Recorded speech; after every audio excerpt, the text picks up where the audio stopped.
Hey, hi, how are ya? So we Stallworth, ideal traffic lady. Love hugs, pats, all of that, all of that, all of that. Oh, they tell me. Oh, they tell me. Oh, they tell me of an uncloudy day. Of an uncloudy day. I got my glasses ready, but ain't no need to use them because it's a cloudy day. They're gummies. So, oh, they tell me of an uncloudy day. The sun will come out tomorrow. Tomorrow's Sunday. I want the sun to come out. Bet your bottom dollar that tomorrow there'll be sun. If not, I'll be your son. Just thinking about tomorrow. Tears away the cobwebs and the sorrow. Come what may. Tomorrow, tomorrow, I love you. Tomorrow, you're only a day away. You're always only a day away. If you think it's always a day away, then it's like never going to come. Tomorrow's always a day away. That means it's not going to come. So we're always putting stuff. I'm gonna. I mentioned this before on how we float out today TV. What's up? If you always say, I'm going to do this or I'm going to do that, then you're always going to do this and always going to do that. You never actually do it, right? Or if you say, in only one day, only one night though, I'm going to do this, or I'm going to do it right now, even better, then you don't have that eternal delay. It's all, the sun will come out tomorrow. It's always a day away. Whatever you think you're about to do is always a day away. You never do it. How many years have gone by of you not doing what you said you was going to do, or what God told you to do, even more importantly than that, right? How many times, right? I do declare, ladies and gentlemen, children of all ages. Oh, they tell me. Oh, they tell me. Oh, they tell me of an uncloudy day. All the sunny days we had this week, I didn't even go out. Well, I did have to go out Thursday and teach, but now today I had to go out on Saturday, and it's a cloudy day. I thought I would get some of that warmth and sunshine, but it's a little misty out here earlier, and chance of rain today, and also a little bit tomorrow, but a cool down tomorrow. I think the high is going to only be about 75 tomorrow, 76 right now. And it's, 9:30 in the morning. Tomorrow's high is only going to be around the mid-70s. Instead of 80s, 90s, feeling like 100 for the heat index values, right? So, enjoy it. Enjoy your tomorrow anyway. Just thinking about tomorrow. Every day that goes by, that what I'm waiting for doesn't happen, just brings me one day closer to it happening. Ya dig. So you never give up, baby. You don't ever give up on these things, right? I'm just thinking about tomorrow. Tears away the cobwebs and the sorrow. Till there's none. That's what it is. Till there's none. When I'm stuck in here we go, a day that's gray and lonely. I just stick out my chin and grin and say, sorry, my camera went off right when we were making that move. Make that move right now, baby. Where was I? You only go around once in a lifetime. You only go around once in a lifetime. Oh, Jesus, Lord. Woo, that scared the hoogie boogies out of me. That's the kind of sound my son wants his car to make. Oh, the loud engine and the backfire sounds. A little sports car like, Lord, please and thank you. Please and no thank you. Woo, that car of his, he did something, he got the exhaust enhanced to make it louder. I'm like, there are, what is it, quiet enjoyment of your home is something that we have a right to. Quiet enjoyment, I used to be a realtor in Virginia. Quiet enjoyment is what we have a right to have. So you can't just be vrooming that thing in the driveway or up and down the street or in the cul-de-sac or whatever, because the neighbors will complain. And I hear that car, about a block and a half away. So here he comes, like clockwork. Like clockwork, he goes out to work in the morning, and like clockwork, same time gets back home. He's on schedule, and we're in that car pulling out.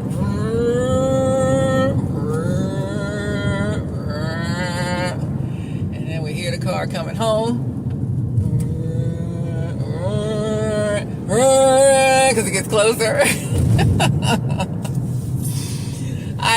Hashtag my three sons. I love them. I tell you, I love them. They're grown. They're grown young men now. 21, 24, 25, almost 25, 26 this fall. They are 11 months apart. They say, oh, Irish twins, whatever that means. They're really close together. Almost as close as you could be together to not be, have to be born together as twins. To have 2 pregnancies back to back. That's what we had. And so, I'm in Atlanta. When I moved to Atlanta the first time in July 2000, gosh, that's 25 years ago, I had a 6-month-old and I was pregnant with the next one. Driving down here to start my job at the Weather Channel. And so that was July, August, September. 3 months later, I had the baby. So he was born in October, and my other son was turning 1 in November. So it was a busy time in the Stallworth household. I do declare.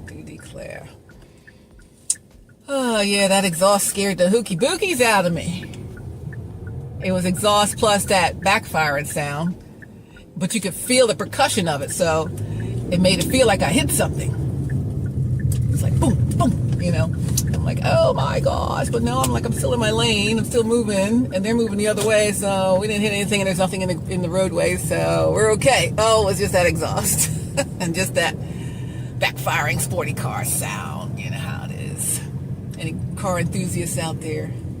Sports car enthusiasts, I guess I should say. Because it's all kinds of cars. All kinds of cars. You could be luxury car enthusiast. You could be a, what do you call that? Hybrid car enthusiast. You could be electric car enthusiast. Any number of types of enthusiasts is what you could be, right? So, I'm just a car that's working enthusiast. But there are some things I must have. I must have a panoramic sunroof. I must have heated steering wheel and heated seats. Is there anything else? Oh, leather interior. And I don't want any sedan. I need an SUV. I don't want to ride so low to the ground, you know. It's too low. Some little sports car I got in that thing. I used to have a car like that. 2-seater sports car. Love that thing. Bah! It was a royal blue Honda CRX. Woo, child. And that thing, the air conditioning didn't work. And boy, was it hot. And I was driving it back and forth between Philly and DC every weekend. So I had it in Philly. And I was, it's when I was starting to be a traffic reporter. It's like 92. I became a traffic reporter for the first time. KYW News Radio 1060. And I was doing the traffic, and I was working at QVC, finished working at QVC, like just modeling the clothes then. I didn't have the actual full-time job there. I moved to the traffic. And worked at another little radio station. And then I worked at Smooth Jazz, 106.1, WJJZ. And I missed that format, Smooth Jazz. So, on the weekends, so I'm in Philly doing those jobs. Smooth Jazz and traffic. So, 106.1 and then KYW News Radio 1060. And then the traffic place company opened up a new office in DC. Anyone want to go to DC? I'm like, yeah, I'll go to DC. Let me check it out. So, went down to DC. You had to audition for the job, and they had to want you and all that. And, you know, I moved down there, stayed there for a while, stayed in a hotel, they had trade for hotels or whatever for me to use, but finally they're like, okay, yes, you know, and so that meant I was going to have a full-time job in DC Monday through Friday doing the traffic. And then I didn't want to give up my smooth jazz radio job. I love that job back home in Philly. So every weekday, Monday through Friday, I would do traffic on WTOP, News Radio WTOP in DC. And then I would do Magic 102.3, Radio 1 station, and WOL, 1450 WOL. And that was Monday through Friday. The split shift. And then Friday night, so I would drive after I got off the Magic 102.3 at the end of the afternoon show with Bree Taylor. I did the morning show with the Jones and Company morning show. Jones and Company morning show. Jones and Company morning show. It was a great time there. And that's where Kathy Hughes was at her first station, WOL. And then it was Magic 102.3, same building over there on H Street behind the Union Station.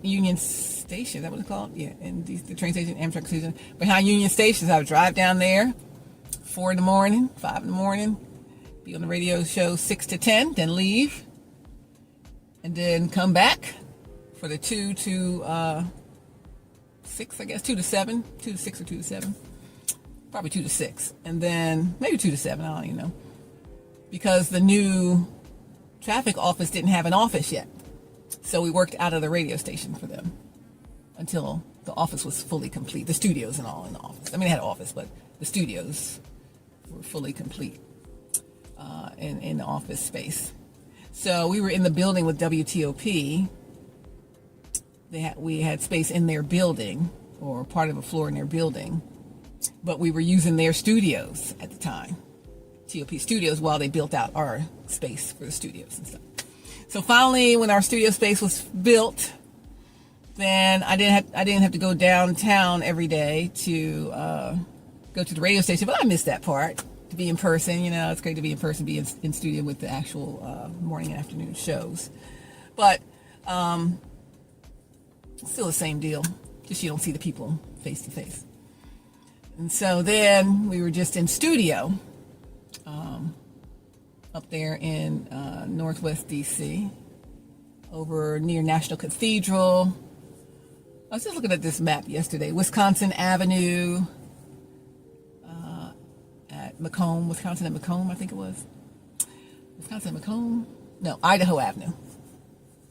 WTOP's on Idaho Avenue. And so it's Wisconsin at Idaho. Right? And they had, what was that place we had to eat? Tipitina's Tacos or something, I forget. Tipitina's. Had a bunch of places around there. So I looked on the map yesterday because I was trying to find that Rockland's down in Georgetown on Wisconsin Avenue to see if they're still existing, because I can't wait to go back there again. And then I said, well, let me just move the map on up Wisconsin past National Cathedral to Idaho Avenue at Wisconsin. The WTOP is all built up around there, all these new places to live and new retail and new everything. Everything looks different. But that was where my DC life started in 93. 93? No, 94. Yeah, no. I think it was 94. Yeah, because 92 I started traffic in the fall. 93 Smooth Jazz came to town. I got a part-time weekend job there. And then 94 I moved to DC and then came back and forth for about a year. Back and forth every weekend to do 2 cities. I wasn't like the fly jock Tom Joyner. Well, I was the drive jock. I was the drive jock. Stephanie Lloyd, right? And because I would drive back and forth every weekend, but he would drive back and forth, I think, every day or something. So that's more than me. I'm fly back and forth every day. So weekdays I'd be in DC, weekends every weekend. But it'd be good to go home because I'd be home, be at my parents' house, see my friends, work, family could hear me. That's before they streamed everything, so family could hear me and see me or whatever. And so, doing my job. So I did that for from 94 to 95. And then in the beginning of 95, a TV traffic job came open in D.C. And so I applied for it, and I was blessed to get that job. And it was only part-time, and it was afternoon traffic. I was already doing the split shift on Magic 102.3, morning and afternoons. So morning, DC and Company morning show, Joe the Company morning show. And then afternoons with Bree Taylor. And so the TV traffic was in the afternoon, so I had to leave the afternoon radio in order to do the afternoon TV. So they let me do that. And it was sort of a potential conflict of interest because the company I worked for that opened the new office down there, we were called Shadow Traffic. And the company that provided the traffic info to the TV station was the competitor, Metro Traffic. So you can't really work for both at the same time, although I wasn't going to be working for Metro, but I would be working with the Metro anchor because it was a tag team. He would be back in their studio and I'd be on screen. And I would toss to him and he'd do some stuff and he'd toss back to me and I'd do some stuff. And I would be working with their info. So it's proprietary. You don't share different companies' info. So I had to sign this non-disclosure agreement for both to be able to bridge the gap for both. So they allowed it, thankfully. And so I was doing mornings traffic. And then I would drive down to the TV station in the afternoon and do traffic, but TV traffic. So radio traffic in the morning, TV traffic in the afternoon. And then I really should have started, I wasn't even planning to talk about this. I should have started this with back in 93, let's just say this. Back in 93, when I was just working part-time as a traffic person and I was temping at a temp agency and I had a job temping as a call center rep for U.S. healthcare, like a health insurance company. People will call in for their health insurance questions or whatever. And so, and they had some federal, people who had federal jobs for the government. They also had them, and they would say, okay, when the federal call, they get special priority. And then your headset is going to say, Fed, Fed, Fed, right? And so the Fed jobs would come in, and you give them special treatment or whatever. And I was like, boy, I'm sitting here just doing a little bit. I'm doing what I want. But my mom would say, go get yourself a good government job. And I'm like, oh, if I had a good government job, I'd be having some good benefits and good this and good that. I didn't really have benefits because I was just part-time back there in Philly for both. So it wasn't like a full-time thing. So then, in 93, I'm at the U.S. Healthcare, hearing Fed, Fed, Fed, and thinking, God always allows me to imagine, or maybe he tells me what it is that I'm going to do next. But I said, you know what? I'm going to do traffic. And then I went and applied to the two traffic places with Metro and Shadow. Shadow was called Express in Philly. And got the job at Express, which is Shadow. And then while I'm doing traffic, smooth jazz came on. And I'm like, oh my gosh, I love this music. New age, acoustic, and smooth jazz all on one station. And I'm like, oh, my friend of mine had introduced me to that music. And then the radio station had it. I'm like, what? I'm in love with this format. God, I need to do smooth jazz.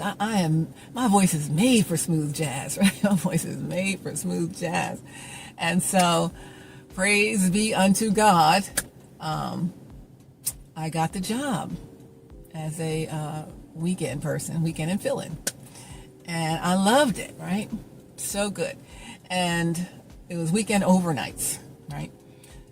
Friday night and Saturday night. Sometimes Saturday night. Oh, it was Friday night, Saturday night, or just mainly Friday night. It's just stupid. I forget. So I would do traffic in D.C., drive to Philly, go to the radio station overnight and do overnight smooth jazz. I think I did overnight again on Saturday night, I think, if I can remember properly. And then Sunday, get a nap. Sunday, drive back to D.C., get up early for traffic on Monday. And that's in the middle of the 2 points I'm getting ready to talk about. So that's 94 and 95, the beginning of 95. Really, 94 to the beginning of 95. So when I talk about 93, when I'm working at U.S. Healthcare, feds. Hey, welcome to U.S. Healthcare. This is Stephanie. How can I help you today? Right? Here's another thing. When I was, I thank God for my voice, right? When I was starting a U.S. Healthcare job, actually every place I temped, I was like a receptionist or, call center or whatever. And when I would like make an announcement on the reception temp thing, so-and-so, you have a call on line 3. They're like, whose voice is that? You need to be on the radio. I'm like, well, that's what I want to do. That's what I went to school for.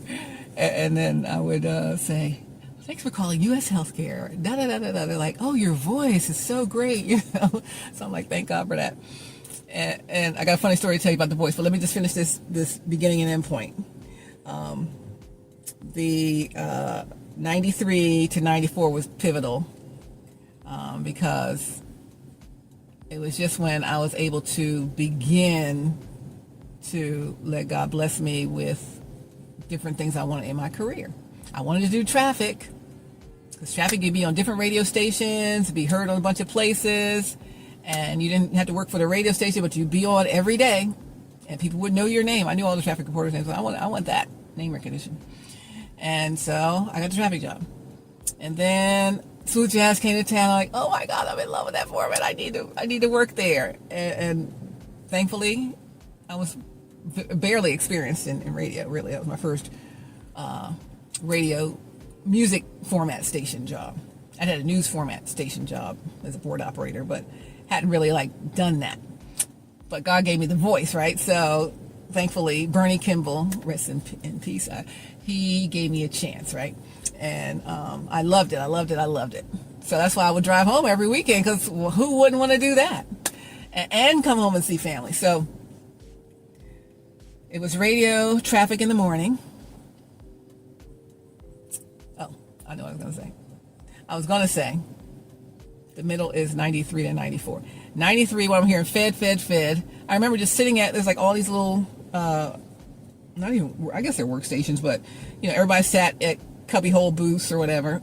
It was us on this side, some people on the other side. We were face each other. We couldn't see each other because there was partitions, but you could just, you're kind of closed off because you're going to be talking, so you want everybody to hear everybody on each other's headsets. And so there was a lady I went to school with her brother, I think. Went to undergrad with her brother. I'm like, oh my gosh, small world, right? And I remember she was over there and I was over here, and we would chat over the thing when we didn't have a call. And then one time I think she was just on a call, and so I was just thinking and thinking about what I want to do in my career. I don't have no federal job with a good benefits, so I need to figure out what's next in the career. Lord, Lord, you know what I want to do? I want to do the weather. That's what I said. I said, I want to do the weather.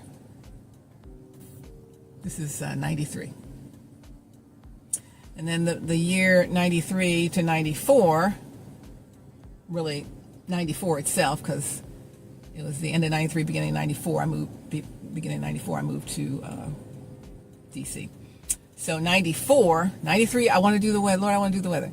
94, I want to do full-time traffic, so I got full-time traffic, morning and afternoon split shift. And then and when I got to the radio traffic place, I know I'm all over the place. I got to the radio traffic place, the guy who ran it, another Bernie Spigner. Hey, Bernie Spigner, rest in peace to you as well. He was from New York's shadow traffic, and this was 94, and there weren't TV traffic people on camera, on green screen in many markets. It was kind of new back then. Now it's everywhere, but it wasn't everywhere.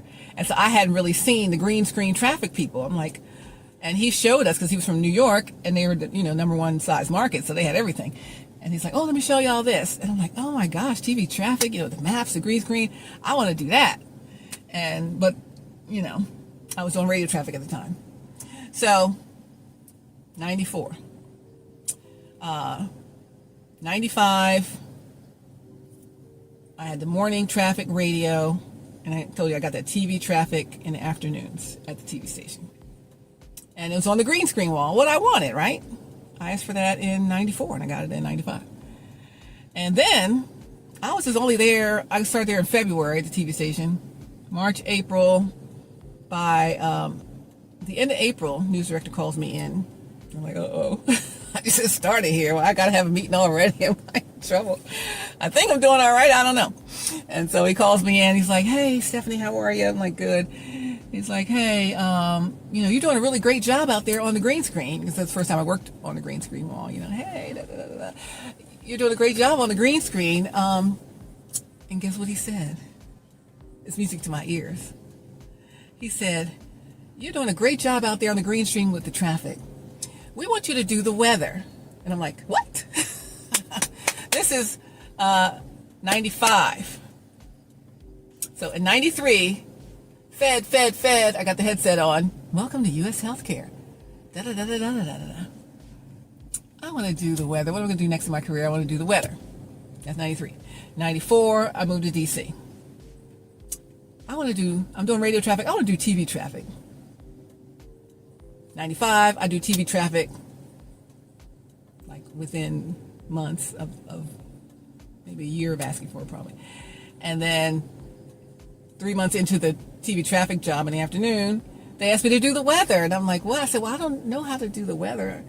They're like, oh, that's all right. We'll show you everything. And I'm like, what? Okay, sure. If you show me everything, I know how to learn some stuff. I could do that thing. And so they were starting a companion newscast.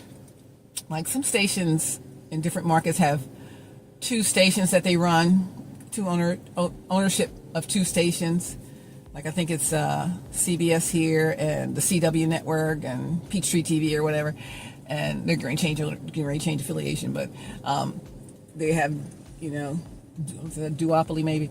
They had 2 stations in one market, and our company didn't have 2 stations in one market, but they came to us to do UPN 20 news at 10 for Washington, D.C. And so they wanted me to do the weather for the 10 o'clock news and on UPN 20 from our TV studios there for the station I did traffic for. TV station I did traffic for. I'm like, okay. So they we'll show you how to do everything. Going back there, we'll show you how to do it, all what it is, everything you need to know. And so I'm a quick study and I learned that thing. And then next thing I know, I'm doing No Wait Weather with Stephanie Lloyd on UPN 20 News at 10, right? So No Wait Weather was as soon as the newscast comes on, you're on right at the top with the weather. No Wait Weather. Hey, Stephanie Lloyd, got your No Wait Weather for tonight, or today we had tomorrow, this and that, la la la la la la. Big storm coming up, watch out for this and that, warning watches, blah, blah, blah, blah, blah. Hurricane season, whatever it is. No Wait Weather, right at the top, and then you get 2 other hits, I think, during a half-hour show. And so we did that. I think that they kept that for like a year or so. But as soon as I started doing the weather, I did traffic in the afternoon and TV, radio traffic in the morning. And then they asked me to do the weather, so I had to leave the radio in the morning because then it would become a full-time job. So I would do afternoon traffic and then 10 o'clock weather. And then they figured, well, you're already here, so, and they were like a 24/7 news, 24/7 news channel there. So they had news all the time. They had news at 4, 5, 6, 7. Then they had 9, 4, 5, 6, 7. They might have had 9 and then 11. I think they had 4, 5, 6, 7, and 11. And UPN 20 was at 10. So it was 4 o'clock traffic, 5 o'clock traffic. Traffic was over at 6. And sometimes once I got good with the weather, I would start doing weather for both stations. And so I would someone else would do the 6, 6:30, 7. Yeah, I think they had a 9. So I did the 9 for the 24/7 news and then the 10 for UPN 20, all from the same weather center. And so that was my full-time job there. So I worked from traffic afternoon, evening weathercaster. And you're not an evening weathercaster in a major market like DC in your first weather job. You're just not. Your first radio station job is not in Philadelphia, which was the 4th largest market there on smooth jazz stations. Your first music station job is just not. So God has shown me favor so much, and I'm so grateful. God, I want to do so-and-so. And there's more steps into how he showed me some stuff with the weather at one of the TV stations in Philly while I was still there. Met up with one of the weather people when I was trying to drop off a demo tape used to drop off demo tapes back then, VHS tapes back then. They didn't have no online stuff. And so you had to go to the station or mail it. This is before the anthrax scare. Once the anthrax scare came, nobody could go into any station and just drop off anything. But before that, you could walk in with your demo package and give it to the receptionist, try to make friends with the receptionist, and they could hopefully, you show enough with them, you show a decent enough person, whatever, that they would actually give it to the news director or whatever, and they could look at it. But, so I was in there doing that. I think it was might have been Channel 3. Channel 3. And I think it was David Rogers? I forget his name. I think it was David Rogers was the evening weathercaster there. And he saw me out there in the lobby. And, of course, I recognized him. And he's like, I said, yeah, I'm trying to apply for whatever. He's like, oh, okay. And I said, so what's it like do you love doing the weather? He's like, yeah. And I'm like, oh, I'm interested in doing the weather. He said, well, do you want to see the weather center? I'm like, heck yeah, to me. I'm like, yes, of course. Thank you so much. So he toured me around the weather center. This is where we get the computer models from. This is before I got the weather job. This is probably in 93. Here's the computer models. Here's where we make the maps. Here's how we do the forecasting. Here's how we do this. Here's the green screen. Here's this. Here's that. And all the things. So I had a preview of coming attractions when, I think it's David Rogers. I think he still does weather somewhere. When David Rogers, I think that's his name. I hope I'm getting it right. Allowed me to tour his weather center. I think it's Channel 3, KYW TV 3. I think it was Channel 3. Because 6 and 10 were uptown. Yeah, it was down in Old City, Philly. So Channel 3, it was Channel 3. And so I got a preview of what a weather center looked like. Right? So when it was time to go in the weather center at the station that I finally worked at, and they asked me to do the weather, I already kind of had a feeling for what to expect in there, although I didn't actually know how to do it. So they showed me everything how to do it. Back to getting the smooth jazz job in 93, again, I'd only worked at a little tiny radio station, little AM station as a board operator for, oh my gosh, it was so long ago, probably 91 to 92 maybe, when guess who was just on little dinky stations, Rush Limbaugh. I board up for the Rush Limbaugh show at a local station. You know, he had affiliates. He was syndicated, but only on small stations. He wasn't big yet. And so this is the Rush Limbaugh show, and and then when he would toss the break, I would break in with local time, temperature, weather forecast, and then keep the shows going. So it was just a little tiny thing, and I had a little tiny board like we had at college, which wasn't back then, you know, with the pots and the big knobs and all that. No slide faders or anything. So I didn't really know how to work the slide faders in the regular big stations, right? So preview of coming attractions. Always be looking for these little things, right? Because God will show you some things before you need to know these things, so you're not all green with eyes crazy in the room like, oh my gosh, look at all this. You have already seen it before. He always shows me what he's going to give me before he gives it to me. Always. I can't even tell you how many times he showed me what he's going to give me before he gives me it, right? So for me to get that smooth jazz job, I didn't know how to run their board, and again, we were VHS time, VHS tape times. Everybody had a VCR. For those of you who are young, you have to Google that. And so nothing was digital or stream. There was no streaming. You had an actual cassette tape. You put it in a video player. And so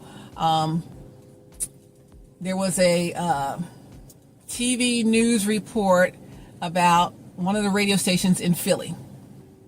And they showed the studio and talking to the radio air personalities and hosts. And, you know, you could see the studio and all that stuff. You could see the board and the control board.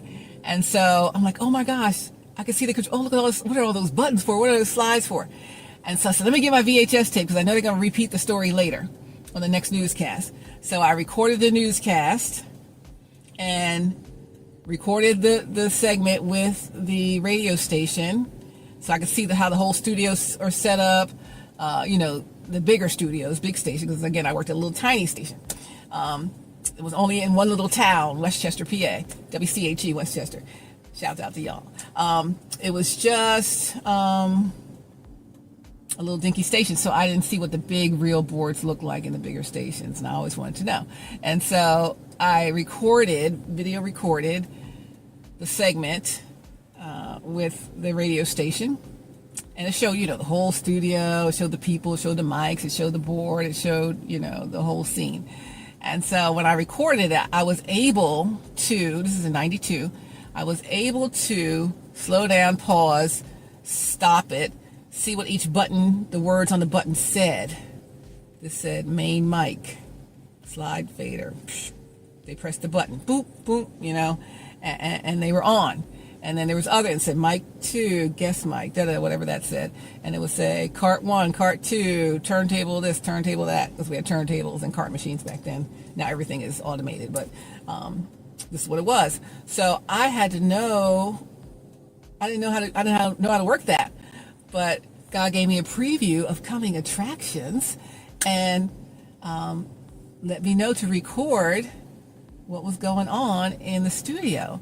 And so because I could stop it and look, although I'd never been in a big market studio, I kind of had a familiarity with what all those buttons and slide faders were about. And I've seen cart machines before. I worked at a radio station in college. I've seen the cart machines, I've seen the turntables, and how to do all that. But we had the pots, like the knobs, the big knob, old. If anyone's a broadcaster, you know what the old pots were, It's just a big knob, like a big knob that you would turn, right? Turn it up, turn it down. And so there was no slide. We didn't have sliding board faders, sliding fader boards, whatever. And so it was just preview of coming attractions. That was 92. And then 93, the smooth jazz came out. And so I got the interview, like I said, and now I got the job. Well, he said, all right, we interviewed, and then he said, all right, come in here and do a little demo for me. And I'm like, didn't know what the heck to do. I'm like, Lord help me. And so I'm like, okay, confident, right? All right, yeah, sure. Because I've been on the radio before, but I didn't know how to run their board, and I'd never been in their studio. And so when I went in, sure enough, preview of coming attractions, the whole big slide fader board, the mics, the buttons, all the turntables, the cart machines, everything the same as like the other station. I forget the other station that was on the air, on the newscast, but it was all the same as what I'd seen, but I still didn't know what exactly to do. So thankfully, I guess he knew. I don't know if he knew or if he just wanted to show me his board, because maybe boards are different at stations slightly. So you got to know which button is your mic. He said, all right, when you're ready, just press this red button, and then when you go slide your fader up and your mic is up. And this is how you record or whatever. And I'm like, okay. And you're going to read this intro, this outro, and this promo and whatever. And so, I knew how to talk. I knew how to be on the radio. But I just didn't know how to use that board. And thanks be unto God, he showed it to me before he walked out. And so I went and I did it, and then he came back and said, okay, well, I'd like to hire you. I'm like, yay! And so I'm like, okay, great, that's awesome. And I love that job. That's why I came home every weekend to keep doing it, right? But I couldn't keep doing it. Why did I stop doing it? 95. I forget why I stopped doing it. I think it was getting married. That was 98. So I stayed there for three years, I guess, and did the weather during the traffic and weather in DC, weekend smooth jazz in Philly for about 3 years.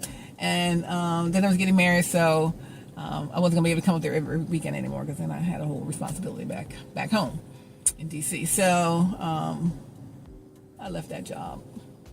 I'm sorry I left. I wish I could still do it. I wish they still had the format, but they don't.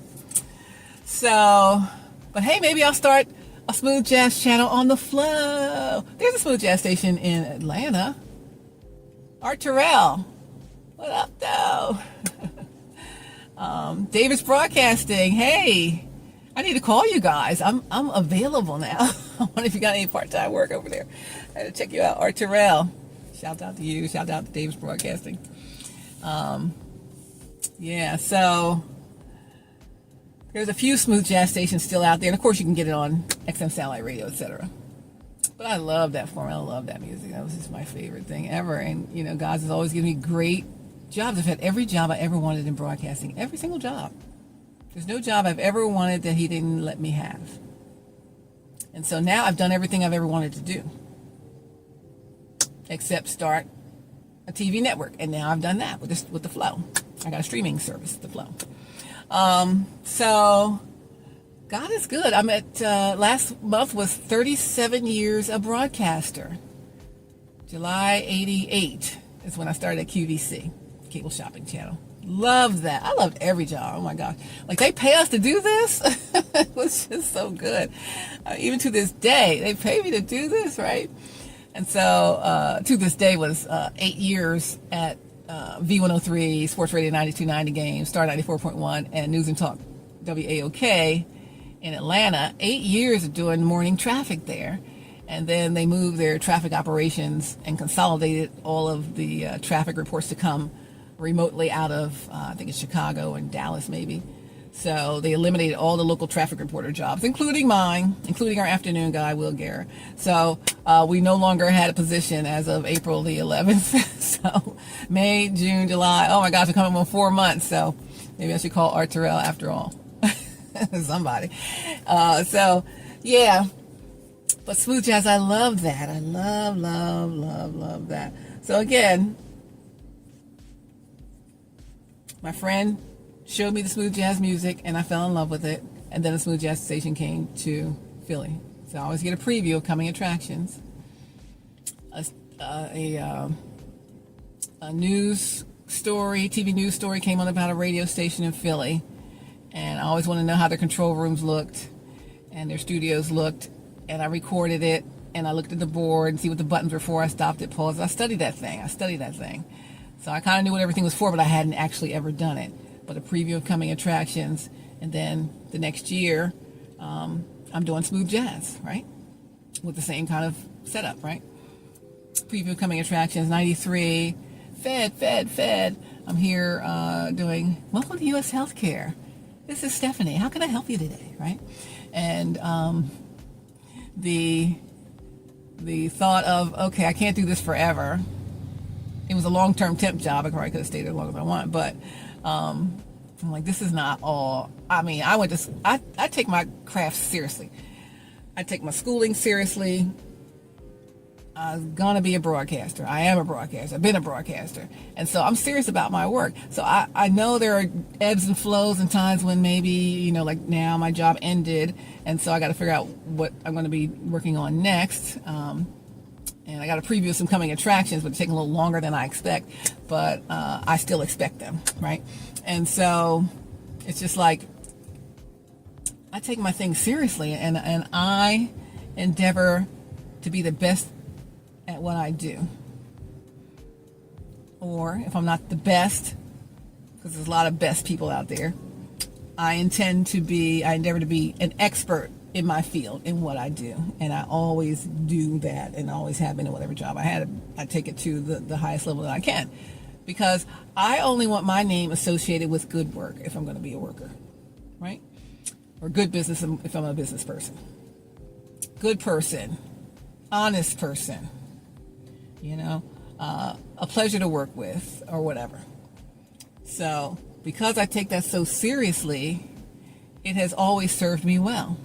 I think I've been hired by the same person at different companies several times, worked for the same companies again and again several times in traffic and our other areas. So it's like your reputation precedes you. And if you're at a job, it's for it's really for anybody, but if you're at a job, it's going to happen to, Lord have mercy.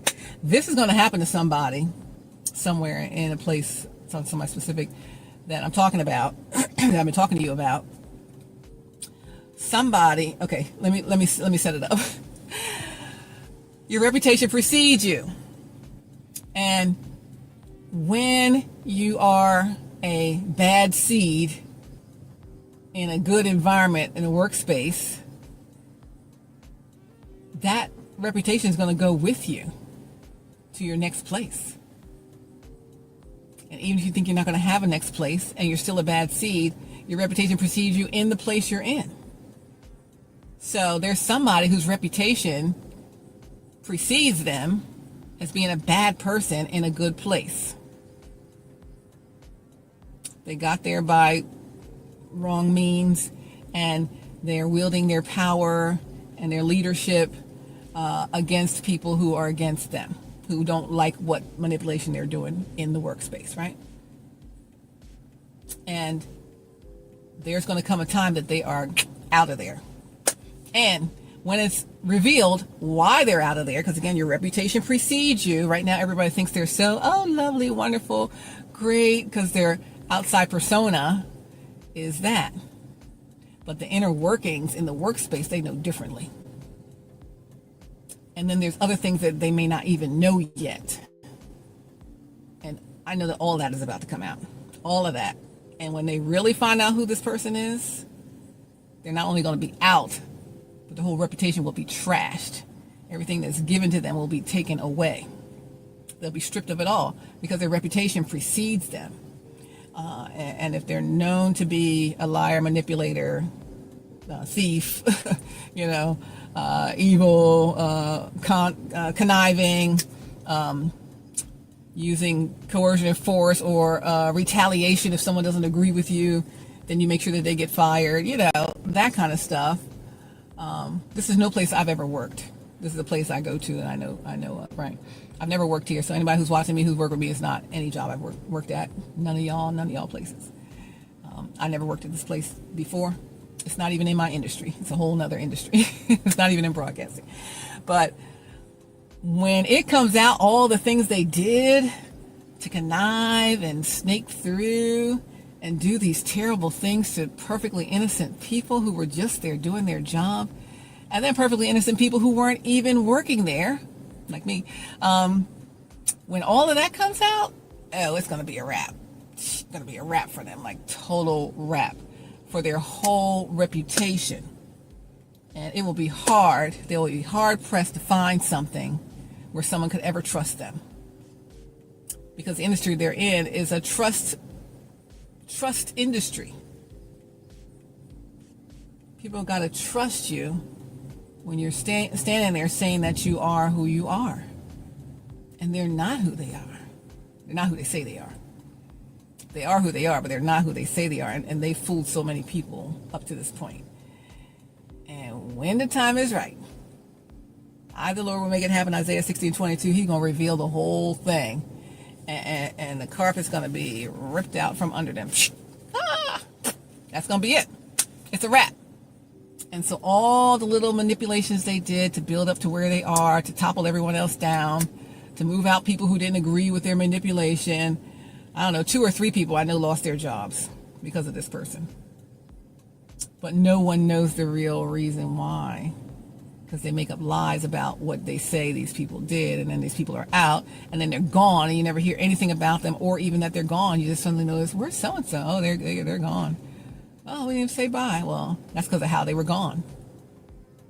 That's because of who said that they had to go. And so that kind of thing, in a trusting environment, a faith environment, that's not going to fly.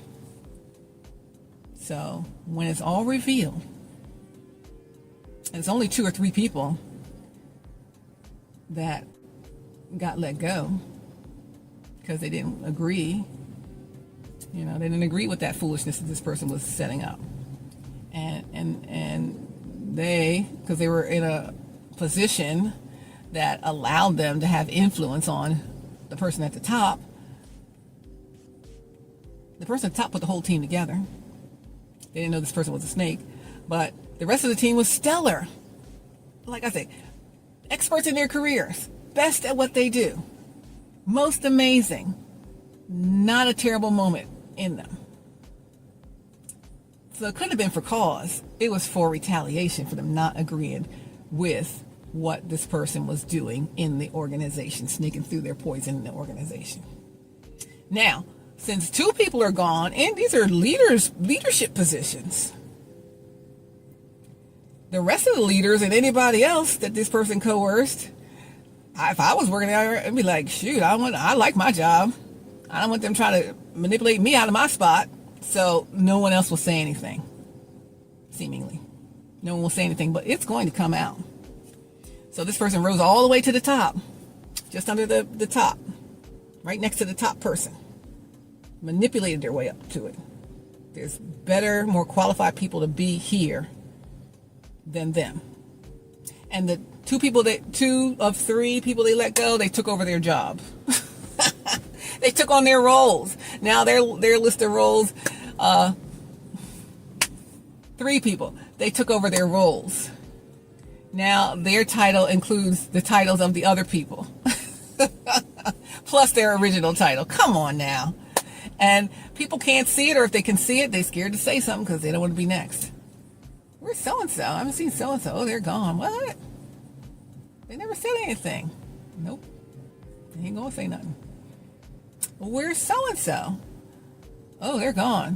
What? They had a better job? No. They got... I'm like, why? Because they didn't agree with so-and-so. The power-hungry one. And so... I don't even want to talk about it no more. But when the time is right, I, the Lord, will make it happen. And it will be revealed. Everyone's going to be, not everyone. People in there that know that won't say anything or go along with it because the leader doesn't understand what's going on. So they're allowing it to stay. And the other people on that person's level or below, if they go against this person, they know they could lose their job possibly.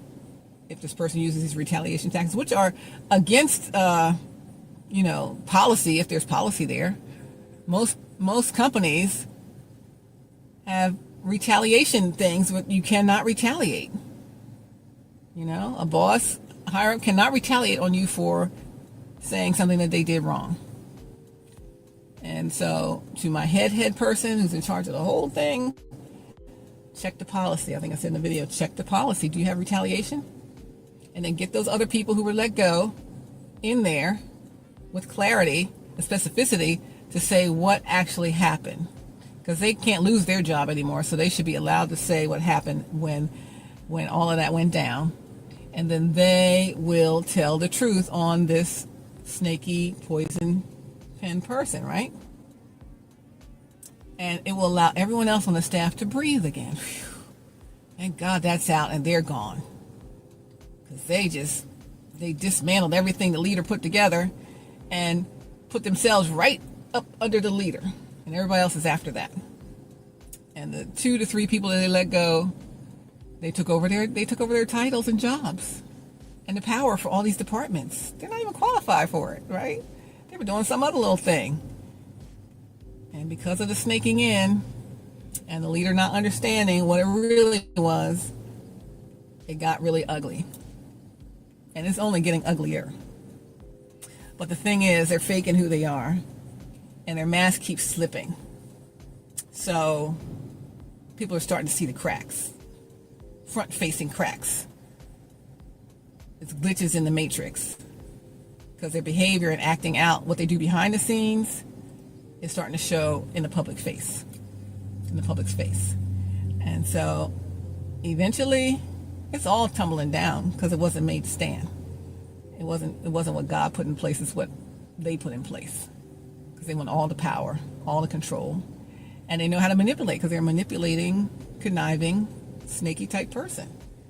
And they want to, they see what somebody else has and they want it. I want their job. I want their job. I want their title. I want their duties. And they're not agreeing with me, so I'm going to let them go. I'm going to say they did so-and-so so they could get kicked out. I'm like, what? I guess it happens in places because it surely happened here. But God will not be mocked, honey. And the truth shall make us all free. And time and the truth are friends, okay? Sometimes they're fast friends, sometimes they're slow friends. Sometimes it takes years for the truth to truly come out. And when the truth comes out, this is for the people who work there. Again, this is no job I've ever worked at. All my broadcasters, I ain't talking about nobody broadcasting. It's a different industry altogether. But all the people that work there who were fooled by this person, and all the people that they serve who are fooled by this person, and all the people around, because it's sort of a public position, who are fooled by this person are going to feel so embarrassed that they believed this person and didn't realize they were a snake. But what I'm here to say is not only the head top person and everyone else in in the rest of the organization, everyone else that they're serving who is fooled, and anyone else out in the world who's fooled in their public persona that's fake. Don't be embarrassed. They are a master manipulator. That is what they do. They don't know how to do anything but lie and manipulate and try to take control of situations. That's all they know how to do. And they do it so well with just the nicest mask on, but inside it's a whole demon. It's a whole devil. It's a whole nasty, dark, dirty, demonic spirit. And people can't see that with the whole face cover or face, and I don't mean like an actual mask. I mean, it's a figurative mask that people wear. You know, they act like they're nice, but they're terrible. And some people are nice at work and terrible at home. But this person's terrible at work and at home. So home need to get rid of them, and work need to get rid of them. And when you, just to the leader, when you get rid of them, they need to be gone quietly put away. Who quietly put somebody away in the Bible? Was it Joseph quietly put Mary away? I don't know. Somebody got quietly put away. They're going to be quietly put away like they quietly put away those other people. And then you need to bring the other people back because they were wrongfully terminated. Although they have other jobs now, see. But they should be compensated. They should be something. They should be offered something because it wasn't right, and they can't fight against it because this person next to the top person has the final say. This person next to the top person really has the say over the top person, even though the top person don't want to believe that. So, and I don't mean every time, but in certain situations like this, yeah. So they need to be compensated for their loss. I can't imagine anything that they would have done. I'm not saying anybody's perfect, but the reasoning why is not valid. So for my leader up there, you need to do an investigation. And even if these people never come back, they're probably jaded against the organization at this point now. And really, if they never come back, you got to still remove that snaky energy in there. It's going to continue to eat away. It's poison. It's eating away, chipping away at your organizational structure until they are fully at the top, even over the top. Even though you, top person, they're going to be over the top of you. Stand there with a rock ready to crash down on your head to get rid of you next. And then take over and say, oh, he wanted me to do this and that. And then it'll be, they are not brand appropriate. They don't fit the brand. They are the wrong one for the position. And how they got there and why they got there, we already know. But as quietly as they remove those people, they need to be quietly put away. And no one should have the chance to hear from them ever again in that organization. They should not even set foot in the building. And as many restraining orders as they put on people, they need to have a restraining order put against them. That they can't come in proximity of the building or any of the people who work there. Because that's the kind of person that they are. So go back and look at the restraining order they had against somebody. And find out what really, really happened. Because they're going to put on a nice face, but there's some evil, dark thing in there. And they've even told you that. I'm nice as long as you don't mess with me. If you mess with me, then you got trouble. You know. What are we doing? So your reputation precedes you. You want to be the best at what you do. They're not even the best at what they do. They just do a lot of talking and saying a lot of nothing. A lot of spouting and pouting, a lot of anger. You can tell they're angry. They're unhealed from things that have happened in their life.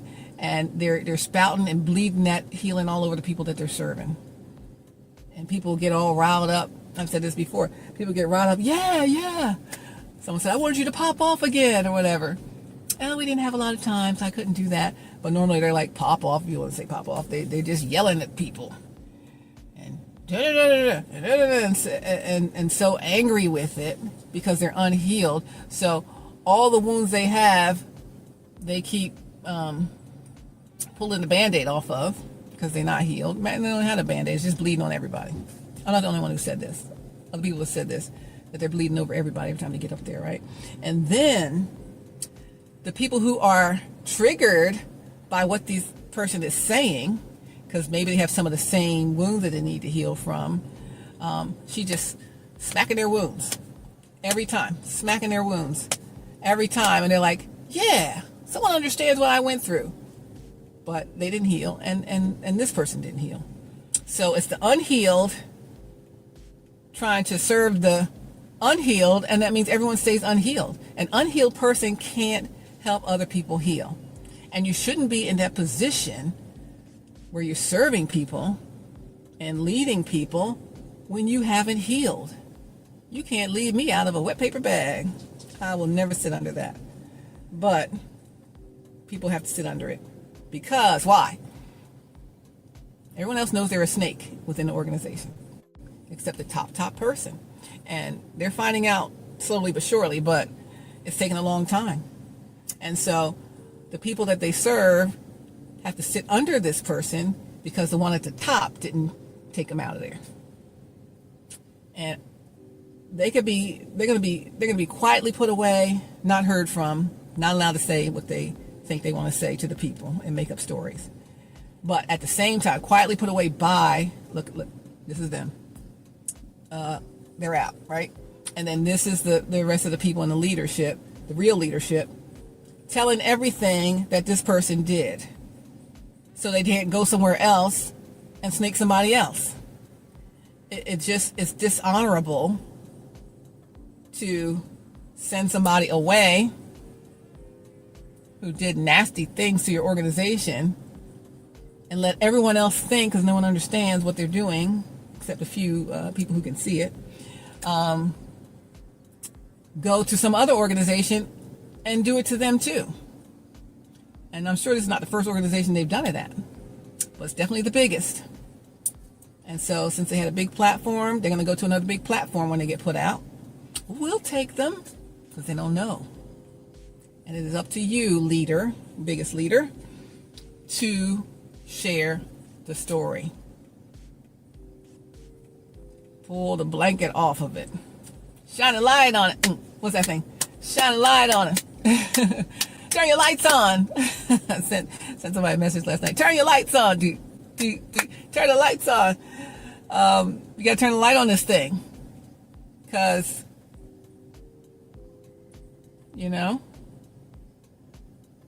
darkness doesn't comprehend the light. Darkness comprehended is not. And so they're not going to understand the light on them. But the people who were affected by what they did, and the people who don't know they were affected by what they did, you need to let everybody know so we can all reset and then start again, fresh, with hearts and minds clear. Because when the leader says hearts and minds clear, hearts and minds are not clear, because that snake is still in there running things and running their mouth, right? So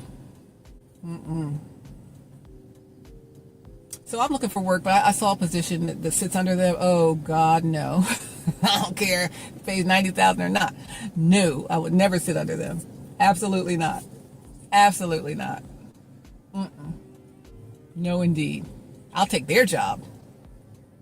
When they get put out, I'll take their job. And then someone will sit and work with me that I will treat nicely. Right? And I would be honorable in the position, right? I would be, as I said, serious about what I do. And anything in my career space, whatever work I'm doing as unto the Lord. And I'm doing my doggone best. And if it's not good enough, I'm going to get better until I'm an expert at what I do. So that person's an expert at what they do. Not the job, but the snake, wolf in sheep's clothing, poison pen, dark energy, manipulating, narcissistic conniver, whatever you want to call it, right? They are good at what they do with that. That's why people are fooled. They got them everywhere. Oh, come do this for us. Come do this for us. Here's this honor. Here's this award. Until they find out the real deal. And that's all going to come tumbling down. The bigger they are, the harder they fall. So that's a whole Goliath. And David's about to bring them down. Bing. And that's going to be that. And it's a wrap, baby. It's a wrap. It's a wrap. I didn't plan to talk about any of this. I don't know how I even got on this. I was talking about, they tell me of an uncloudy day. It's going to be an uncloudy day. It's going to be an uncloudy day when the evil ruler is removed from their throne. Okay. I'm going to be clapping my hands off, right? Shouting my head off. And then y'all can hire me for that position. Please and thank you. Please and thank you. You know, God said, this is yours. So, hey, he always shows me it before he gives it to me. And when the time is right, the Lord will make it happen. So we're about at, like I said earlier, the vision is yet for an appointed time. I know my first video cut off, so I put the two together. So you may have found a little jump cut in one to the next. But overall, I'm here to tell you when the time is right. And the time is right. Our Lord will make it happen, Isaiah 16:22. And the vision is yet for an appointed time.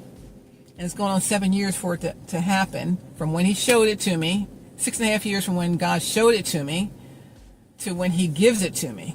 And he hasn't given it to me yet, but it is yet very close. And that's kind of like the longest time, right? That's the longest time. Because before I said 93 to 94, 93 to 95, right?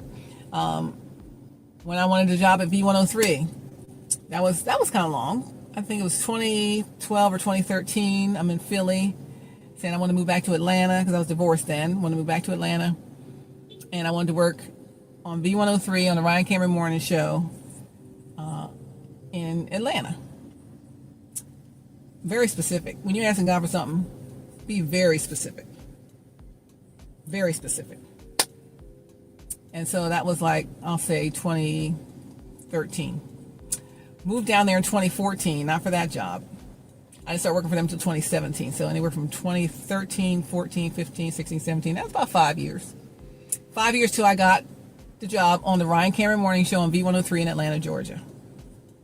5 years from when I said, God, this is what I want to do, and to where God gave it to me. The specific exact thing. I've had times when I asked for something in a very generic way. I want to go down to Atlanta and do traffic, because I was a traffic person. I moved back to Atlanta and do traffic. And I got an interview for a traffic job. And it's me and hashtag my 3 sons. And we had to move from Philly to Atlanta, but it was just part-time, and it wouldn't have been enough money for us to move. So I did get what I asked for. At that time, they would offer me the job back in probably 2012. I asked for a traffic job in Atlanta, and I did get that opportunity. But I couldn't take it because it wasn't enough to actually, get a place to live and stuff. So I couldn't do it. But then when I got I didn't say a traffic job, full-time, benefits, pays me plenty of money to afford what we need. And I didn't say that. But in my specificity, I said I didn't say I want to be on the radio in Atlanta. That's very generic. It could have been anywhere. But thanks be unto God, he let me be on the #1 station in Atlanta, right? So I said I want to be on the Ryan Cameron Morning Show on V103 in Atlanta on the radio. I didn't know what I was going to do. I mean, I'm not any news person. I'm not going to do news. I'm like a lifestyle, hosty, air personality maybe, or, feel good stuff, right? Traffic in a feel good way. But they didn't need that. They had traffic people, they had news people, and they had co-hosts and stuff. And the co-hosts were young people. I mean, I'm not old, but I'm not in my 20s or 30s, right? So I'm not going to be dancing around doing silly stuff, and I wasn't going to be able to do that. So I didn't know what I was going to do. It seemingly could have been nothing, because nothing that they had as positions there were things that I did. The traffic position there was done by the traffic company, Metro, who is it? Now it's Total Traffic. It used to be Metro or Shadow, whatever. Remember talked about those traffic companies. So the traffic people didn't even work for the station. Like I said, I had a traffic job offer. They had a traffic company that does traffic, not the radio station employees. So if I'm going to be on the Ryan Cameron Morning Show on V103 in Atlanta, and I don't do news, I'm not going to be dancing around, and they already have hosts and co-hosts, and traffic doesn't even work there, what was I going to do on the show? I don't know. I never know what it is exactly. But I was so specific. And I'm saying to you guys, when you're ready to be real about this life that God gave you, and you're ready to work as unto the Lord, and do all He called you to do, and not be scared. I be scared sometimes. I'm not never scared. I'm scared a lot, and it scared me out of doing a lot of things. But now I got to step into my greatness, right? You got to step into your greatness. I'm calling you all to your greatness, and be very specific. What's the next thing you want? I want a loving marriage with a wonderful spouse. Have a great life together. Build careers together. Well, really, we already have built careers. So level up, at this stage, level up and leave a legacy. And really like each other, not just love each other, like each other, right? And serve God together, right? So when I ask with specificity, God will bring it to me, right?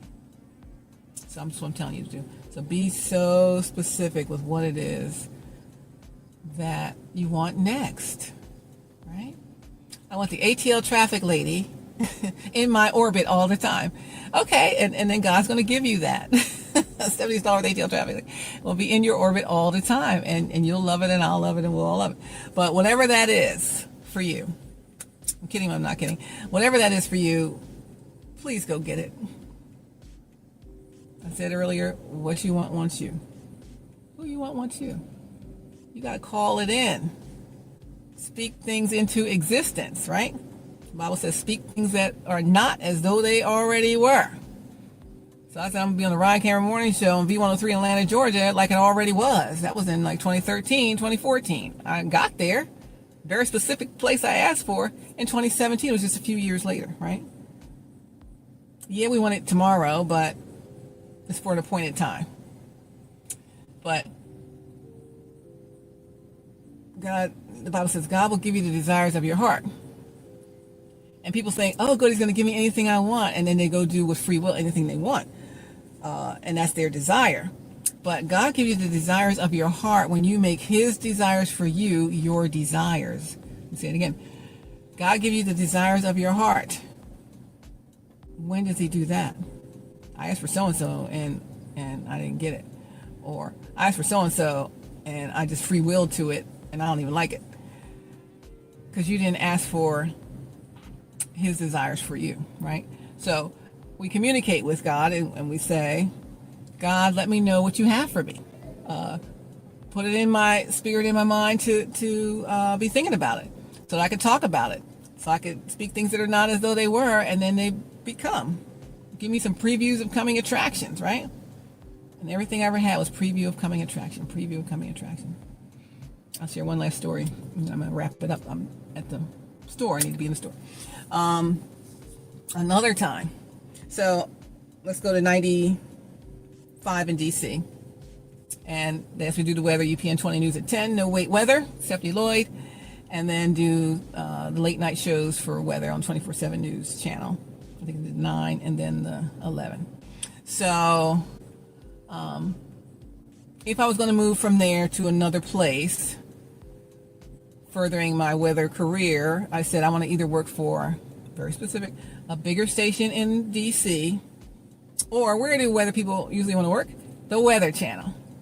So I either want to be on a bigger station. These are two cities I love, DC and Atlanta. So I either want to be in a bigger station in DC. So that would be CBS, NBC, ABC, or Fox. Or I want to go back to Atlanta and work at the Weather Channel as a weather person. Right? So those were the two things I asked for. Those are the two things that I asked for. I was married. Raising #my 3 sons. Had a lot of broadcast jobs there. along throughout that time period. But I wanted to go back to doing the weather because I was doing the weather a lot until I got married, and then I switched out a little bit and did some other things and some fill-in and some other broadcast related stuff. So I said I want to go back to doing the weather again. Because remember I said that in 93 I want to do the weather. 95 I was doing the weather. So I said I want to go back to doing the weather. And I want to be able to do the weather again. So chief meteorologist from the ABC station called, hey, this is so-and-so. We're starting radio weather, and I know you do radio weather. You want to work for us? I'm like, oh, heck yeah, of course. So I did that for a little bit, helped them out when they started up. But also, prior to that, I'm still in D.C. I had stopped doing the weather, I was doing other things related to broadcasting, and I said, I want a job at a bigger TV station in Atlanta, or I want to work at the Weather Channel. So I saw a job at the Weather Channel, radio broadcast meteorologist. I think I applied for it like near New Year's Eve, January, whatever, living in D.C. And didn't hear anything January, February, March, nothing. I'm like, oh, well, I know I applied. I haven't heard no or yes, so no new delay is not denial, or no news doesn't mean you don't have it. So it just means you don't know yet. So I'm like, all right, well, we'll see. So in May, they called me, the Weather Channel called. Hey, this is so-and-so, the Weather Channel Radio Network wants you to come down for an interview. So they fly me down. They're going to fly me down. They had the interview, fly me back. Same day. And so I'm like, okay, great. And as God would have it, what are the two things I wanted in weather? A job at a bigger TV station in D.C. or work at the Weather Channel. So I'm going to Dulles Airport to get on a flight to go to Atlanta. And my cell phone rings. I'm on my way trying to get to the gate. And it's my first time in Dulles. I don't know my way around Dulles. I'm trying to find my way around Dulles. My cell phone rings. And the person says, hey, this is so-and-so, chief meteorologist at so-and-so station. Another CBS station there in D.C. I'm like, I didn't even know he knew my number. How did he get my number? Hey, we got an opening over here. Want to see if you're interested. You want to talk about it, blah, blah, blah. And so I'm like, oh, of course. So that's the two things. I had a call from another bigger station in D.C. and the Weather Channel same day. So I told him I'm actually getting ready to get on a flight. I have an interview today at the Weather Channel, but yeah, let's talk about it when I come back. And he's like, oh, okay. And so maybe he thought, oh, if she gets a job at the Weather Channel, she ain't gonna come here. But I would have done either. So I don't think I ever talked to him about that because I think they offered me the job right then and there at the Weather Channel on the spot. So I ended up just like going Weather Channel because I wanted to move to Atlanta for the first time.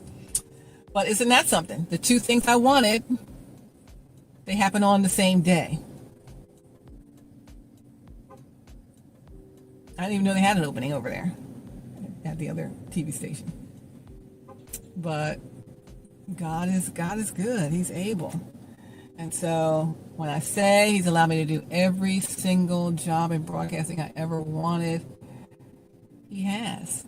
And he can do the same for you. If it can happen for me, it can happen for you. All right? And I'm not saying every day is peachy keen or that everything is A-okay right now or has always been A-okay. There's some rough patches in life. But he still has kept me. I'm still here. And I always tell y'all, I wake up every morning, my feet hit the floor, and I say, glory to God, thank you, Jesus. I got another day to get this thing right. And I also say, I'm another day closer to what you have destined for me that I'm waiting for. I'm one more day closer to it. I didn't get it yesterday, but I'm one day closer. I'm one day closer. And it's really literally how you look at everything is going to determine whether or not you get it. Because if you down here in the kiddie pool like, oh, well, I'm never going to get this. I'm never going to get that. I want so-and-so, but I don't think I'll be able to. And this and that. Then you're right. You won't get it. Whatever you say, you're right. Whatever attitude you have, you're probably right. I'm not going to get this. I'm not going to get that. Had I said, Weather Channel's never going to call me, or had I said, they didn't call me yet. They hadn't called me yet. But if I said they're never going to call, forget it, I don't want to go down there, then I may have, changed some things that said I don't want that anymore, so I wouldn't have it. But I stayed strong with the two things I wanted, and God showed me both things, right? So this is a long video. I'm gonna let y'all go and get in the store so I can get home. By golly, it's still early. It's only 10:51. I feel like it's 2 or 3 in the afternoon. But yeah. So love you guys so much. Just like love, hugs, pats, and all of that, and all of that, heart eyes and everything there. To all of you. And the specific person I've been talking to, my leader, you need to, I think you understand some things now, and I need you to check all of that out and right the ship. Get everything back in divine order, because it's out of order. That person is out of order. But the mass looks like they're in order, so nobody understands it. But the inner workings of your organization understand it, and they don't want to lose their job. So they're not going to ever say anything. And then this ogre is going to continue to rule over the roost and rule over their livelihood and dangle their job in front of their eyeballs every day. You know what happened to so-and-so and so-and-so and so-and-so. So we're going to do this my way, or we're going to do this my way.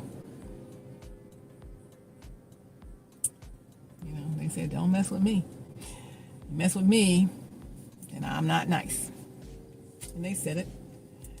They said it for sure. So you gotta take.